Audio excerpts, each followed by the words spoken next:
प्यारे विद्यार्थियों, साथियों, आज हम बात करेंगे न्यायपालिकाओं का संगठन। अर्थात पूरी दुनिया के अंतर्गत जब हम राजनीतिक व्यवस्थाओं का अध्ययन करते हैं तो वास्तव में हमें इस बात की जानकारी होनी चाहिए कि सभी देशों में न्यायपालिकाओं का संगठन किस प्रकार का है। आज की वीडियो में हम न्यायपालिका के संगठन के बारे में केवल भारत की बात नहीं करेंगे, बल्कि वास्तविक रूप में भारत का उदाहरण देते हुए पूरी दुनिया में न्यायपालिकाओं का संगठन किस प्रकार का है, इससे संबंधित बातें हम बताएंगे, जिससे कि मेरे प्राणों से प्यारे विद्यार्थी वास्तविक रूप में राजनीति विज्ञान को इस रूप में समझें कि कोई भी बात उनकी समझ से परे ना हो। मैं प्रतिदिन एक वीडियो इसी रूप में अपलोड करता हूं कि मैं किस रूप में अच्छे से अच्छे तरीके से मेरे विद्यार्थियों को मेरी बातें समझा सकूं। तो सर्वप्रथम मेरे प्राणों से भी प्यारे विद्यार्थियों, हमारे YouTube चैनल को सब्सक्राइब अवश्य कीजिएगा। आशा करता हूं आपने सब्सक्राइब कर दिया होगा। Thank you very much. चलिए अब हम किसकी बात करेंगे आज? न्यायपालिका का संगठन। ध्यान दें, वास्तव में सभी देशों का अपना राजनीतिक दर्शन होता है। उस राजनीतिक दर्शन के अनुसार इसी के साथ में प्रत्येक देश के अंतर्गत न्यायपालिका के कार्य और शक्तियों में भी कुछ अंतर होता है। इस आधार पर तो न्यायपालिकाओं को दो भागों में बांटा जाता है: प्रतिबंधित कमिटेड, प्रतिबंधित न्यायपालिका, स्वतंत्र न्यायपालिका। अर्थात जो न्यायपालिकाएं कार्यपालिकाओं के प्रति प्रतिबद्ध होती हैं या कार्यपालिका के अधीन रहते हुए कार्य करती हैं, उन्हें प्रतिबंधित न्यायपालिका कहा जाता है, जो कि स्वेच्छाचारी शासन प्रणालियों में और इसी के साथ में सर्वाधिकारवादी शासन प्रणाली में पाई जाती हैं। ठीक है, सर्वाधिकारवादी शासन प्रणाली जैसे कि वर्तमान में चीन और भूतपूर्व सोवियत संघ में। ठीक है, स्वेच्छाचारी शासन प्रणाली में हम हिटलर और मुसोलिनी के समय में इटली और जर्मनी का एग्जाम्पल दे सकते हैं, और वर्तमान समय में जहां कहीं भी तानाशाही शासन प्रणालियां हैं वहां पर भी प्रतिबंधित न्यायपालिकाएं होती हैं। और जितने भी दुनिया में लोकतांत्रिक शासन प्रणाली वाले देश हैं वहाँ वास्तविक रूप में स्वतंत्र न्यायपालिकाएं पाई जाती हैं। अर्थात वो कार्यपालिका के प्रति प्रतिबद्धित नहीं होती हैं, कार्यपालिका के अधीन रहते हुए कार्य नहीं करती हैं, बल्कि वास्तविक रूप में न्यायपालिकाएं स्वतंत्र रूप में कार्य करते हैं। संविधान में इस तरह की व्यवस्थाएं कर दी जाती हैं। तो वास्तव में इससे संबंधित जो बातें हैं वो मैंने अलग से वीडियो अपलोड कर दी है। किस नाम से? न्यायपालिकाओं के प्रकार के नाम से। आप हमारे प्ले लिस्ट में ये बात देख सकते हैं। अब आज उसी बात से संबंधित बात हम ले रहे हैं, न्यायपालिका का संगठन। ठीक है, अब देखिएगा भाई, चाहे आप भारत की न्यायपालिका के संगठन का अध्ययन कीजिएगा, अमेरिका की न्यायपालिका के संगठन का अध्ययन कीजिएगा, ब्रिटेन, जर्मनी, फ्रांस, पूरी दुनिया में किसी भी देश की न्यायपालिका के संगठन का अध्ययन कीजिएगा। मैं आपको वो बातें बता रहा हूं कि ये बातें सब देशों में मिलेंगी, सब देशों में मिलेंगी। तो चलिए सबसे पहले ध्यान दें कि वास्तव में जब हम न्यायपालिका के संगठन का अध्ययन करते हैं तो कुछ नियामक ऐसे होते हैं। नियामक का मतलब किसी भी व्यवस्था को निर्धारित करते समय उसको निर्धारित करने वाले जो तत्व होते हैं वो नियामक कहलाते हैं। तो न्यायपालिका के संगठन के भी कुछ नियामक होते हैं, कुछ निर्धारक तत्व होते हैं। इन निर्धारक तत्वों के आधार पर कुछ सूक्ष्म अंतर सभी देशों की राजनीतिक व्यवस्थाओं में पाए जाते हैं। वो निर्धारित तत्व या नियामक तत्व कौन से हैं? ध्यान दीजिएगा। न्यायपालिका का संगठन राजनीतिक संस्कृतियों की भिन्नता। भाई सभी देशों की अपनी पॉलिटिकल कल्चर होती है, सभी देशों की अपनी राजनीतिक संस्कृति होती है। राजनीतिक संस्कृतियों की भिन्नता, राष्ट्रीय ऐतिहासिक परंपरा, सभी देशों की अपनी ऐतिहासिक परंपरा होती है। और राजनीतिक व्यवस्था की प्रकृति अर्थात वह राजनीतिक व्यवस्था स्वेच्छाचारी है या सर्वाधिकारवादी शासन प्रणाली है या लोकतांत्रिक शासन प्रणाली है, तो वास्तविक रूप में ये 3 सबसे महत्वपूर्ण नियामक हैं जो कि राजनीतिक व्यवस्था के अंतर्गत न्यायपालिका के संगठन को निर्धारित करते हैं कि भाई उस देश में न्यायपालिका का संगठन कैसा होगा। इसी के साथ में अन्य परिस्थितियां भी होती हैं जिसके आधार पर भी वास्तविक रूप में न्यायपालिका का जो संगठन होता है वह निर्धारित होता है। तो विशेषकर यहाँ 3 बिंदु बन रहे हैं, राजनीतिक संस्कृतियों की भिन्नता, राष्ट्रीय ऐतिहासिक परंपरा और राजनीतिक व्यवस्था की प्रकृति। ये 3 नियामक ऐसे हैं जो न्यायपालिका के संगठन को निर्धारित करते हैं। न्यायपालिका के संगठन को ये निर्धारित करने वाले तत्व ही नियामक कहलाते हैं। 3 नियामक महत्वपूर्ण, ध्यान देंगे, किसी भी रूप में परीक्षा में प्रश्न पूछा जा सकता है। अब देखो भाई, इसके आधार पर तो ऐसा लग रहा है कि पूरी दुनिया में न्यायपालिकाओं का संगठन बिल्कुल अलग अलग होगा। नहीं, हाँ सूक्ष्म अंतर है, परंतु कुछ बातें ऐसी हैं जो कि सभी देशों की न्यायपालिकाओं के अंतर्गत पाई जाती हैं। अर्थात जब हम पूरी दुनिया में न्यायपालिकाओं के संगठन का अध्ययन करते हैं तो कुछ ऐसी विशेषताएं होती हैं जो किसी न किसी रूप में सब देशों के अंतर्गत पाई जाती हैं। उन्हीं बातों का हम आज अध्ययन कर रहे हैं। तो चलिए, पहली बात यहां तक क्लियर हो गई। उसके बाद में दूसरी बात ले रहे हैं हम, कुछ विशेषताएं सभी देशों में कम या अधिक मात्रा में अवश्य पाई जाती हैं। अर्थात हमें तो आज इसी बात को समझना है कि वास्तव में पूरी दुनिया में जब न्यायपालिकाओं के संगठन की बात की जाती है तो कुछ बातें ऐसी होती हैं, कुछ विशेषताएं ऐसी होती हैं जो दुनिया के सभी देशों में कम या अधिक मात्रा में अवश्य पाई जाती हैं। हमें उन्हीं बातों का अध्ययन करना है। तो मेरे प्राणों से प्यारे विद्यार्थियों, ध्यान दें। सबसे पहली जो विशेषता है पूरी दुनिया की न्यायपालिकाओं के संगठन का जब हम अध्ययन करते हैं तो पहली जो विशेषता आती है वो आती है पिरामिडी संरचना, मतलब पिरामिड संरचना। तो नोट कीजिएगा, पहली विशेषता क्या आएगी? पिरामिडी संरचना।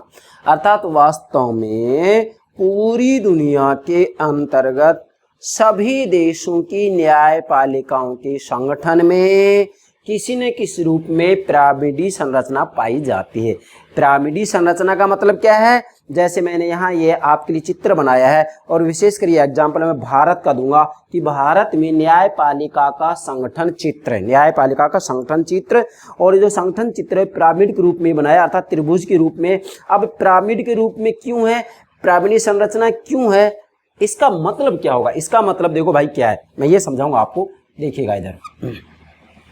इसका मतलब ये होता है कि वास्तविक रूप में पूरी दुनिया में सभी देशों के अंतर्गत न्यायपालिकाओं का जो संगठन होता है ना, वो पिरामिडी प्रकार का होता है, या उसकी संरचना पिरामिडी प्रकार की होती है, त्रिभुज के रूप में। कैसे भाई? इसका मतलब ये है कि आधार पर, इसके आधार पर वास्तविक रूप में न्यायालयों की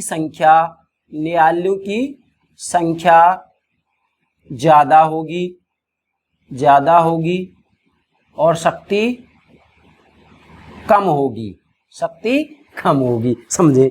अब जैसे जैसे ऊपर जाएंगे हम, ठीक है, तो वैसे वैसे यहां न्यायालयों की संख्या कम होती चली जाएगी और शक्तियां बढ़ती चली जाएंगी। और इसी प्रकार से शीर्ष स्तर पर सभी देशों में एक ही न्यायालय होता है, जिसे उच्चतम न्यायालय कहा जाता है, सुप्रीम कोर्ट कहा जाता है। समझ, किसका मतलब? तो पिरामिडी, इसका मतलब फिर दोहरा रहा हूं मैं कि आधार और शीर्ष तक वास्तविक रूप में आधार पर क्या होगा? न्यायालयों की संख्या बहुत ज्यादा होगी, लाखों में होगी। जैसा हमारे भारत के अंतर्गत मैं आपको समझाऊंगा, ये तो मैं पूरी दुनिया का एग्जांपल दे रहा हूं, स्पेशल भारत का भी समझाऊंगा। फिर ध्यान दें, आधार पर न्यायालयों की संख्या बहुत ज्यादा होगी, लाखों में होगी, लेकिन शक्ति बहुत कम होगी। फिर जैसे हम ऊपर जाएंगे, जैसे मान लीजिएगा भारत का उदाहरण दें हम, तो भारत के अंतर्गत आधार पर न्याय पंचायत न्यायालय आते हैं, उसके बाद में मुंसिफ न्यायालय आते हैं, और उसके बाद में फिर कौन से आते हैं? जिला न्यायालय आते हैं। फिर उच्च न्यायालय आते हैं, फिर उच्चतम न्यायालय आता है। तो इसमें क्या होता है, आधार पर न्यायालयों की संख्या कम होती है या ज्यादा, न्यायालयों की संख्या बहुत ज्यादा होती है लेकिन शक्तियां कम होती है। फिर जैसे हम ऊपर जाएंगे न्यायालयों की संख्या क्या हो जाएगी, फिर थोड़ा सा कम होगी लेकिन शक्ति बढ़ेगी। फिर ऊपर जाएंगे न्यायालय की संख्या और कम होगी, शक्ति और बढ़ जाएगी। जैसे भारत के अंतर्गत हम कहें यहाँ उच्च न्यायालय से नीचे हम आते हैं तो उच्च न्यायालय होते हैं हमारे भारत के अंतर्गत, है या नहीं। तो इनकी संख्या कितनी है वर्तमान समय भारत के अंतर्गत, कितनी है 25 है। नोट कीजिएगा कितनी है 25 है, वर्तमान समय में 25 है पूरे भारत के अंतर्गत उच्च न्यायालय की संख्या। और यहाँ कितने लाखों हो रही है, उसके बाद में हजारों में आ जाती है, और उसके बाद यहाँ 25 है, और उच्चतम न्यायालय कितना है, एक ही है। तो यहाँ सबसे शक्तिशाली कौन है, उच्चतम न्यायालय है। तो चाहे आप ऊपर से आ जाइए या नीचे से चलिएगा, ऊपर से आएंगे तो शीर्ष के ऊपर एक ही उच्चतम न्यायालय होगा, शक्तियां बहुत ज्यादा होंगी, सबसे शक्तिशाली होगा। फिर नीचे आएंगे उच्च न्यायालय की संख्या क्या होगी 25, मतलब एक से ज्यादा हो रही है, शक्तियां इससे कम है। चाहे आप इस तरीके से आइए इस तरीके से आइए, मतलब आधार में न्यायालय की संख्या बहुत ज्यादा होगी, शक्तियां कम होगी। जैसे ऊपर जाएंगे न्यायालय की संख्या कम होती चली जाएगी, शक्तियां बढ़ती चली जाएंगी।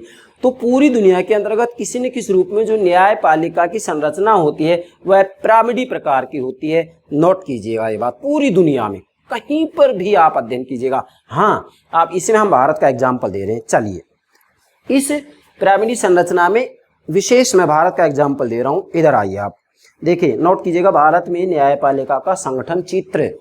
इससे आप बहुत अच्छे तरीके से समझेंगे कि भारत के अंतर्गत वास्तविक रूप में जो न्यायपालिका है उसकी संरचना पिरामिडी प्रकार की है। कैसे, देखिएगा इधर आधार पर न्याय पंचायत न्यायालय दर्शाया हमने, ये प्रत्येक गांव में एक होगा। फिर इससे ऊपर जाते हैं हम मुंसिफ न्यायालय, ये प्रत्येक जिले में एक होगा। फिर इससे ऊपर जाते हैं जिला व सत्र न्यायालय, प्रत्येक जिले में एक होगा। फिर इससे ऊपर जाते हैं उच्च न्यायालय, यह हर राज्य में एक होगा, वर्तमान समय में 25 हैं। और इससे ऊपर जाते हैं तो सर्वोच्च न्यायालय जो कि भारत में केवल एक ही है। अब इसमें दो बातें मैं समझाऊंगा, सर्वोच्च न्यायालय और उच्च न्यायालय। अब देखो मैंने कहा है कि उच्च न्यायालय के हर राज्य में एक होगा, तो इस हिसाब से 25 ज्यादा होना चाहिए, लेकिन नहीं भाई, क्यों है ऐसा, 25 क्यों है, क्योंकि हमारे संविधान के अंतर्गत अनुच्छेद 24 में अनुच्छेद 214 में तो ये लिखा हुआ है क्या, अनुच्छेद 214 में तो ये लिखा हुआ है क्या, फिर से बोल रहा हूं, अनुच्छेद 214 के अंतर्गत ये लिखा हुआ है कि वास्तविक रूप में प्रत्येक राज्य का एक उच्च न्यायालय होगा। लेकिन अनुच्छेद 231 के अंतर्गत संसद को ये शक्ति दी गई है कि वह 2 से अधिक राज्य के अंतर्गत एक उच्च न्यायालय की स्थापना कर सकता है। तो इस हिसाब से अनुच्छेद 231 को ध्यान में रखते हुए हम कह सकते हैं कि भारत में उच्च न्यायालयों की जो संख्या है वह कितनी है, 25 है। क्योंकि भारत में कुछ उच्च न्यायालय ऐसे हैं जो कि वास्तविक रूप में 2 राज्यों का कार्यभार संभाले हुए हैं। ठीक है, तो ये पिरामिडी संरचना हो गया। अब आप देखिएगा आधार पर न्यायपालिकाओं की संख्या ज्यादा है, शक्तियां कम है। ऊपर जाते हैं संख्या कम होती है, न्यायालयों की शक्तियां बढ़ती हैं। फिर ऊपर जाते हैं न्यायालयों की संख्या कम होती है, शक्तियां बढ़ती हैं। फिर अंत में शीर्ष पर जाते हैं तो एक ही न्यायालय है, सर्वोच्च न्यायालय, सुप्रीम कोर्ट, और शक्तियां सबसे ज्यादा हैं। तो यही कहलाता है पिरामिड। अब देखो भारत में एक और बता रहा हूं कि भारत के अंतर्गत वास्तविक रूप में जब न्यायपालिका के संगठन का अध्ययन करते हैं तो यहां विशेषकर 6 प्रकार की न्यायपालिकाएं काम करती हैं। कैसे, शीर्ष पर कौन है, सर्वोच्च न्यायालय। फिर उससे नीचे आते हैं उच्च न्यायालय। फिर उससे नीचे आते हैं जिला और अधीनस्थ न्यायालय, 3 हो गए। फिर उसके बाद में चौथे स्तर पर जब हम आते हैं तो वास्तविक रूप में यहां हम बात करेंगे जो फास्ट ट्रैक कोर्ट है वो आते हैं। फिर उसके बाद में 5वें नंबर पर ट्रिब्यूनल कोर्ट आते हैं, और अंत में वास्तविक रूप में लोक अदालतें आती हैं। तो ये हमारे भारत के अंतर्गत ऐसी व्यवस्था की गई है। हम विशेषकर यहाँ इंडियन पॉलिटिकल सिस्टम की बात नहीं कर रहा हूँ, इसलिए ज़्यादा व्यापक मैं नहीं लूंगा, क्योंकि हमें तो पूरी दुनिया के अंतर्गत न्यायपालिकाओं के संगठन को समझना है। मैंने तो सिर्फ एक एग्जाम्पल दिया है भारत का, जिससे कि मेरे प्राणों से प्यारे विद्यार्थी ये समझें कि वास्तविक रूप में पूरी दुनिया के अंतर्गत जो न्यायपालिका का संगठन होता है वह वास्तविक रूप में पिरामिडी संरचना का होता है। पूरी दुनिया में आप किसी भी देश की राजनीतिक व्यवस्था का अध्ययन कीजिएगा, वहाँ वास्तविक रूप में जो न्यायपालिका का संगठन होता है वह पिरामिडी प्रकार का होता है। चाहे भारत का करें, अमेरिका का करें, जर्मनी का, फ्रांस का, दुनिया के किसी भी देश के अंतर्गत आप न्यायपालिका के संगठन का अध्ययन करेंगे, वहाँ वास्तविक रूप में उसकी संरचना पिरामिडी प्रकार की होगी। समझ गए? चलिए आगे बढ़ते हैं। दूसरा है न्यायालयों में पीठ व्यवस्था तथा एकल न्यायाधीश की व्यवस्था। अब ध्यान दीजिएगा भाई, पूरी दुनिया के अंतर्गत वास्तविक रूप में जब हम न्यायपालिकाओं के संगठन का अध्ययन करते हैं तो न्यायालयों में पीठ की व्यवस्था अवश्य होती है, मतलब बेंच सिस्टम अवश्य होता है। कैसे? क्योंकि यहाँ ये मानकर चलाता है, क्या यहाँ पर ये मानकर चला जाता है कि मानव का स्वभाव है कि उससे अक्सर गलती हो जाया करती है। इसलिए वास्तविक रूप में जब फैसला सुनाया जाता है तो ऐसी स्थिति में चूंकि एक व्यक्ति होगा तो उससे गलती हो सकती है, इसलिए अंतिम रूप में जब फैसला सुनाया जाए तो एक से अधिक व्यक्ति होने चाहिए। हमारे भारत के अंतर्गत वास्तविक रूप में जब कोई संवैधानिक मामला होता है तो वास्तविक रूप में सर्वोच्च न्यायालय के अंतर्गत सभी न्यायाधीश उस समय मौजूद होते हैं, अर्थात पूरी बेंच के द्वारा फैसला सुनाया जाता है। तो विशेषकर दुनिया के सभी देशों के अंतर्गत किसी न किसी रूप में न्यायालय में पीठ व्यवस्था या बेंच व्यवस्था होती है। पीठ व्यवस्था, बेंच व्यवस्था का मतलब होता है कि वास्तविक रूप में यहाँ एक व्यक्ति ही अंतिम रूप में फैसले नहीं सुनाता है, बल्कि वास्तविक रूप में 2 व्यक्ति, 3 व्यक्ति, या हम ये कहें कि उस केस की प्रकृति के ऊपर निर्भर करेगा कि वहाँ सदस्यों की संख्या कितनी हो, 2, 3, 4, 5, या उस उच्चतम न्यायालय के अंतर्गत, उच्च न्यायालय के अंतर्गत जितने भी न्यायाधीश हो सभी मौजूद होंगे। और वास्तविक रूप में वह जो विवाद है उस विवाद की प्रकृति के ऊपर निर्भर करेगा। लेकिन ये तो सत्य बात है कि यहाँ वास्तविक रूप में एक से अधिक व्यक्ति होंगे, तो किसी न किसी रूप में मानव से गलती हो जाती है। इसलिए दुनिया के सभी देशों के अंतर्गत पीठ व्यवस्था, बेंच व्यवस्था की जाती है। इसी के साथ में वास्तविक रूप में एकल न्यायाधीश की व्यवस्था भी की जाती है, अर्थात वास्तविक रूप में यहाँ पर कुछ ऐसे फैसले होते हैं जिनके अंतर्गत वास्तविक रूप में एक व्यक्ति विशेष को ही नियुक्त कर दिया जाता है कि आपका जो फैसला होगा वो ही मान्य होगा। क्योंकि यहाँ ये माना जाता है कि जब 2 या 3 व्यक्ति फैसला सुनाते हैं तो वास्तविक रूप में कोई भी एक न्यायाधीश अपने ऊपर जिम्मेदारी नहीं लेता, एक दूसरे के ऊपर आरोपण कर देते हैं। इसलिए किसी न किसी रूप में सभी देशों के अंतर्गत एकल न्यायाधीश की व्यवस्था भी की जाती है। अच्छा, तीसरा नोट कीजिएगा, विभिन्न प्रकार के न्यायालयों की व्यवस्था। नोट कीजिएगा, विभिन्न प्रकार के न्यायालयों की व्यवस्था, अर्थात वास्तविक रूप में पूरी दुनिया के अंतर्गत विभिन्न प्रकार के न्यायालयों की व्यवस्था की जाती है, जिसको कि हम किस रूप में समझेंगे, 1, 2, 3 और 4 बिंदुओं के रूप में। पहला है संघीय राज्यों में न्यायालयों का संगठन, अर्थात वास्तविक रूप में जहाँ कहीं भी फेडरल सिस्टम होता है, संघात्मक शासन प्रणाली होती है। जैसे हमारे भारत में संघात्मक व्यवस्था है, अमेरिका में संघात्मक व्यवस्था है, ऑस्ट्रेलिया, कनाडा में संघात्मक व्यवस्था है। तो संघात्मक व्यवस्था वाले देशों में जो न्यायालयों का संगठन है वह किस प्रकार का होगा? वहाँ वास्तविक रूप में 2 प्रकार के न्यायालय होते हैं, A, B, संघीय न्यायालय, इकाई राज्यों की न्यायालय। जैसे हमारे भारत के अंतर्गत हम देखेंगे तो हमारा सुप्रीम कोर्ट है, सर्वोच्च न्यायालय है जो कि संघीय न्यायालय है। इसके साथ में इकाई राज्यों की न्यायालय, मतलब सभी प्रांतीय राज्यों के अपने अपने न्यायालय होते हैं जिनको कि उच्च न्यायालय की संज्ञा दी जाती है कि नहीं? भारत में भी ऐसा है, अमेरिका में भी ऐसा ही है, ठीक है। इसके बाद हम दूसरा बिंदु बनाए सामान्य एवं प्रशासकीय न्यायालय। अब ध्यान दें, सामान्य एवं प्रशासकीय न्यायालय, देखो वास्तव में कुछ देश ऐसे भी हैं जहां वास्तविक रूप में एक ही व्यक्ति वास्तविक रूप में 2 प्रकार के न्यायालयों के अधीन अपने विवाद लेकर के जाता है। जैसे फ्रांस के अंतर्गत है, फ्रांस में प्रशासकीय न्यायालय भी हैं, सामान्य न्यायालय भी है। अब इसमें क्या होता है कि वास्तविक रूप में एक जो सामान्य व्यक्ति होता है